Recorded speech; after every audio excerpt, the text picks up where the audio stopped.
Hello అండి. అందరూ ఎలా ఉన్నారు? బాగున్నారా?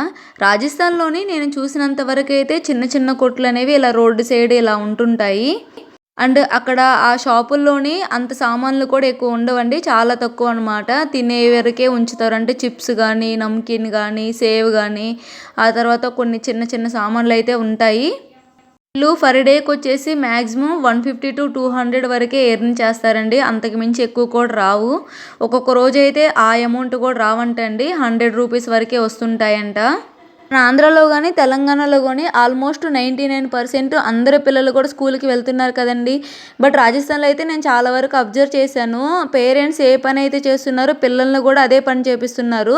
స్కూల్‌కి పంపించడం అనేది కొద్దిగా తక్కువగానే ఉందండి మన సైడ్‌తో కంపేర్ చేసుకుంటే. అంటే ఇక్కడ చెప్పుకోవాల్సిన విషయం ఏంటంటే 12, 13 ఇయర్స్‌కే చిన్న పిల్లలకు కూడా మ్యారేజ్ చేస్తూ ఉన్నారు. ఆచారం ప్రకారమనో సంథింగ్ ఏదో అని చెప్పేసి వాళ్ళు తక్కువ ఏజ్‌లోనే పెళ్ళిళ్ళైతే చేసేసారండి. నాకైతే చాలా కరెక్ట్ కాదనిపించింది. సైడ్ గవర్నమెంట్ స్కూల్‌లో పర్వాలేదండి. ఎడ్యుకేషన్ అనేది బానే ఉంటుంది. బట్ ఇక్కడ గవర్నమెంట్ స్కూల్‌లో కూడా ఎడ్యుకేషన్ నాకు అంతగా అయితే అనిపించలేదు. అంత సీరియస్‌నెస్‌గా.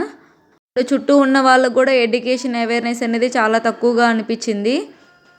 ఈ వీడియో మీకు ఎలా అనిపించింది? నచ్చితే గనుక ఒక లైక్ చేయండి. Thank you for watching. Subscribe for more videos.